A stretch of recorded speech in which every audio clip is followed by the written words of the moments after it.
അസർബൈജാനിലെ Caspian കടലിൽ പ്രത്യക്ഷപ്പെട്ട ഒരു പ്രേതദ്വീപ് അടുത്തിടെ നാസ കണ്ടെത്തി.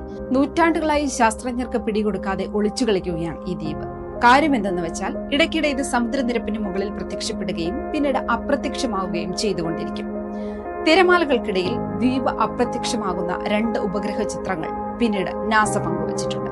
2023 ജനുവരിയിലാണ് ദ്വീപ് പ്രത്യക്ഷപ്പെട്ടത്. ഇപ്പോൾ സമുദ്രനിരപ്പ് ഉയർന്നപ്പോൾ ദ്വീപ് വീണ്ടും കടലിനടിയിലേക്ക് അപ്രത്യക്ഷമായി. അസർബൈജാൻ തീരത്ത് കുമാനി ബാങ്ക് മഡ് അഗ്നിപർവ്വതത്തിന്റെ അറ്റത്ത് സ്ഥിതി ചെയ്യുന്ന ഈ ദ്വീപ് മെയിൻലാൻഡിൽ നിന്ന് 12.4 മൈൽ അല്ലെങ്കിൽ 20 കിലോമീറ്റർ അകലെയാണുള്ളത്. 1761 മെയ് മാസത്തിലാണ് ദ്വീപ് ആദ്യമായി സമുദ്രനിരപ്പിൽ പ്രത്യക്ഷപ്പെട്ടത്. തൊട്ടടുത്ത വർഷം തന്നെ വെള്ളത്തിനടിയിൽ അപ്രത്യക്ഷമാവുകയും ചെയ്തു. കുറഞ്ഞത് 6 തവണയെങ്കിലും ദ്വീപ് വെള്ളത്തിന് മുകളിൽ പ്രത്യക്ഷപ്പെട്ടിട്ടുണ്ടെന്നാണ് നാസ പുറത്തുവിട്ട റിപ്പോർട്ടിൽ പറയുന്നത്. എന്നാൽ ഈ സാറ്റലൈറ്റ് ചിത്രങ്ങളല്ലാതെ ദ്വീപുകളുടെ രൂപത്തെക്കുറിച്ച് ഔദ്യോഗിക രേഖകളൊന്നും ലഭിച്ചിട്ടില്ല.